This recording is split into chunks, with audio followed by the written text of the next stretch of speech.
let's look at this example. This example is for Cauchy sequences in metric spaces, and this example is actually a question from the exercise under section 1.4 of the book Introductory Functional Analysis with Applications by Erwin Kreisek. Okay, now just for your information, I am using slightly different symbols and notations than that is there in the book. All right. Okay, we are given two metrics, row 1 and row 2, on the same set M. So M row 1 is a metric space and M row 2 is also a metric space, and essentially these two are different.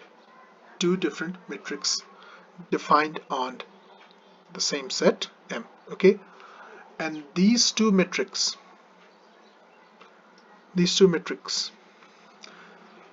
row 1 and row 2, they are related with this inequality where A and B are positive numbers, and this relation holds for every X and Y in the set M.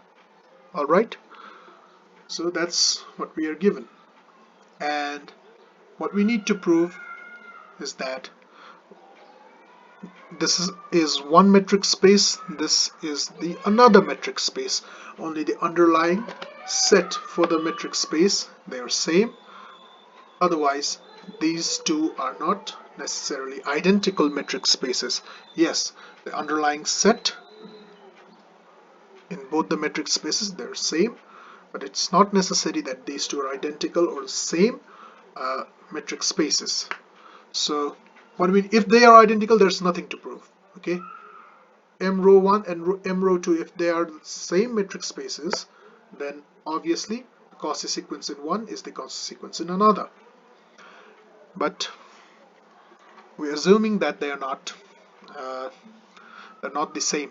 So what happens is we need to show that these two metric spaces have the same same Cauchy sequences.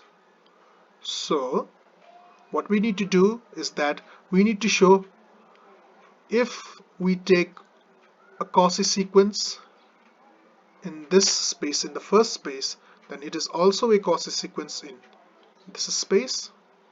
Okay, and if we take a Cauchy sequence in this space, then it must also be a Cauchy sequence in this space. That's what we are going to do. In short, or in other words, if I take C1 to be the set of all Cauchy sequences in the metric space M row 1, and if I take C2 to be the set of all Cauchy sequences in the metric space M row 2, then these two sets must be the same. That's what we are essentially going to do. Okay, so we need to show that, I'm writing it really informally, okay, that if we take Cauchy sequence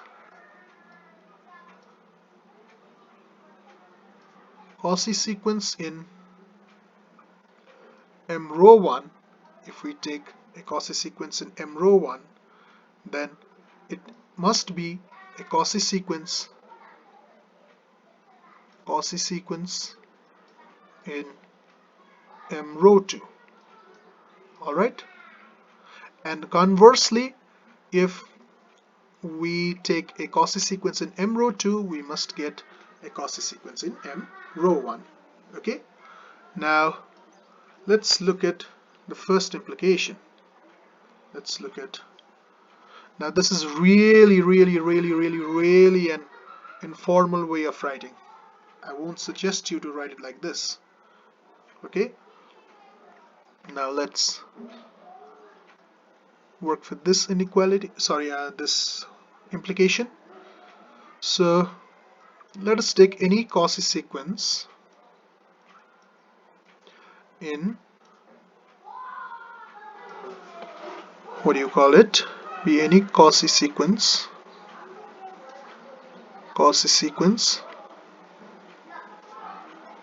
in uh, M row 1, then we need to show that it is a Cauchy sequence in M row 2. Okay, now let's see, to show that this is a Cauchy sequence, to show that this is a Cauchy sequence in M row 2, what are we going to do? Something that we always do in analysis. We're going to suppose that epsilon greater than 0 is arbitrary. Okay, now let's see, then what do we have? We have that this is a Cauchy sequence in this space. So according to the definition, by definition, so by definition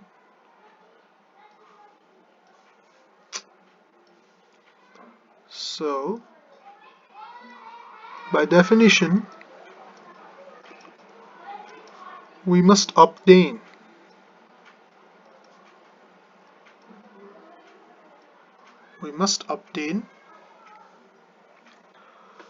some integer, some positive integer, such that whenever we take m and n2 indices to be greater or equal to n, we get row 1 xm xn to be less or equal to, not less or equal to, we're gonna use less or equal to later on, to be less than. Now if it's convenient, I'll take epsilon, but if it's not convenient to take epsilon, I can multiply it by any positive constant and it won't do any kind of damage, because this, according to the definition, epsilon greater than 0, it will work for epsilon greater than 0. In short, it must work for every positive number.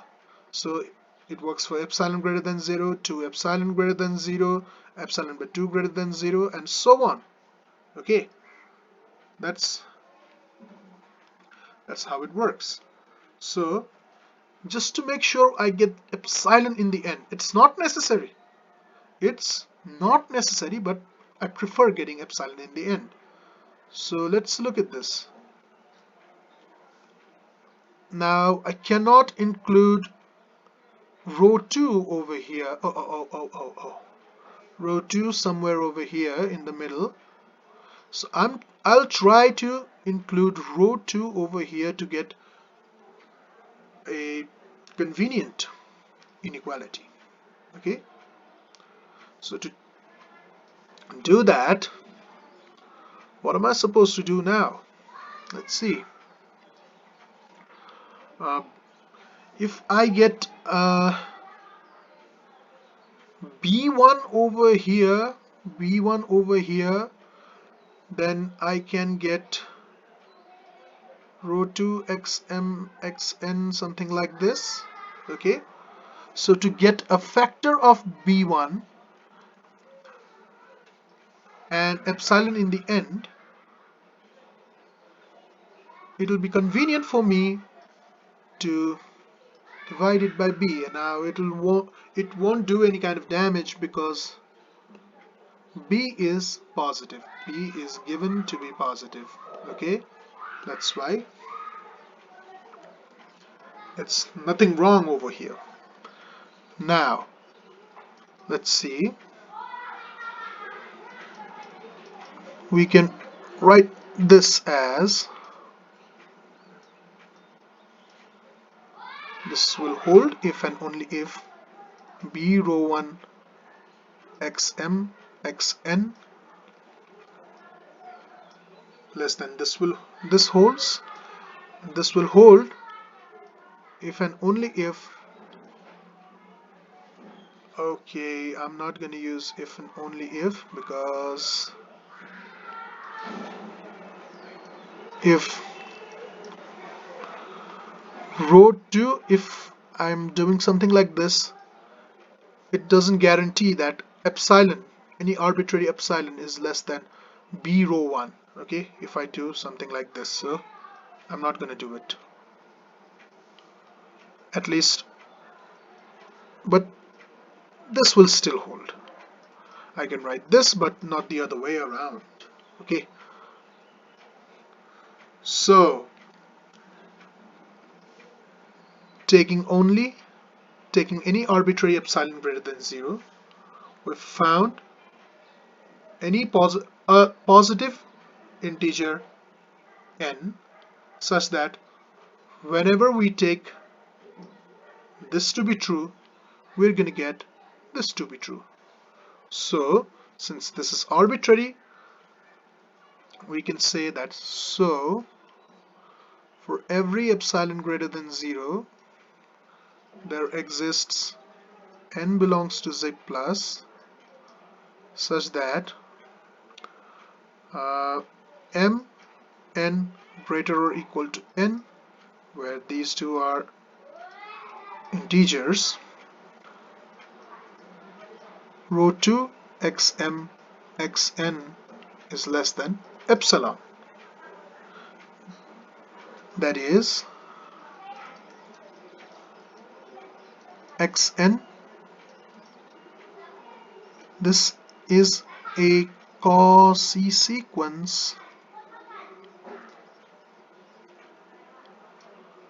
sequence in m row 2. Okay, this proves the first part. Now for the second part, for the converse, let's see. Uh, let's take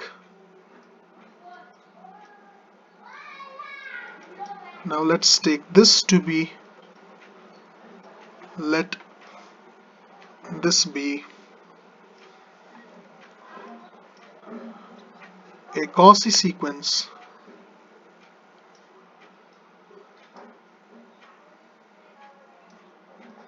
in M row 2 to show that this is a Cauchy sequence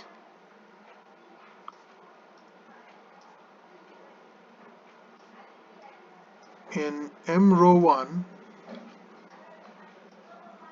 Again, we're going to suppose epsilon greater than 0 to be arbitrary. Now since this is a Cauchy sequence in this space, by definition there must exist some.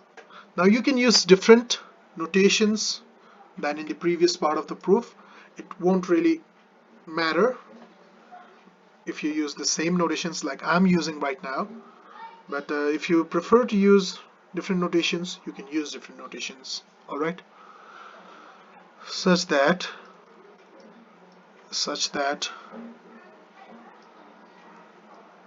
whenever we take this to be true, we're gonna get row 1 xn or something like this to be epsilon or something times epsilon. Now let's see. Okay, row 2. Alright, row 2. So since we have row 2, we're gonna get something like a rho 1 xm xn to be less than epsilon, which means this a will go somewhere over here to get, and we're gonna end up with epsilon by a. To prevent the appearance of this a in the denominator, it's better if we multiply it by a, but it's not necessary. I prefer getting the epsilon in the end, but if you don't get epsilon, you can use epsilon right now and end up with epsilon times some constant.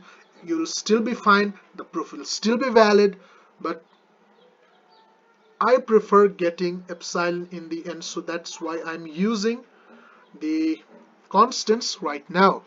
Okay, all right.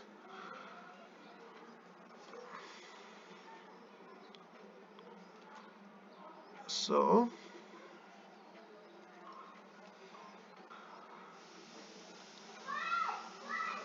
now what are we going to get? Rho 2 xm xn less than a epsilon will give, since this inequality holds,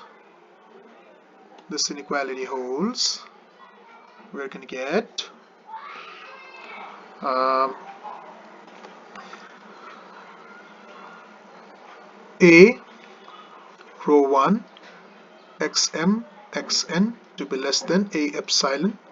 Since this is a positive number, a is a positive number, we can divide it both sides by a without altering the inequality sign, and we're going to end up with rho 1 xm xn less than epsilon. Okay, this is what we're going to get. Now let's see what we have done so far. We've chosen any arbitrary epsilon, and we've shown that for some n belonging to z plus, whenever we make m and n satisfy this condition, we're going to get rho 1 xm xn to be less than epsilon. So we can symbolize this as, so for every epsilon greater than 0, there exists n belonging to z plus such that mn greater or equal to n will give us rho 1 xm xn to be less than epsilon. Alright, which means that xn is a Cauchy sequence in M rho 1. Alright, since we have the metric rho 1 over here. Alright, this is how we solve this particular question. Alright, and it's one of my favorite basic problems, to be honest. And all that we did is make use of the inequality, and this inequality, since it is given to us, we're supposed to make use of it. And what else did we do? We did nothing else than manipulating the constants and using the inequalities. We're not using any big theorem, we're just using the definition of Cauchy sequences. That's all we did. Okay, alright, that's it for today. Thank you very much.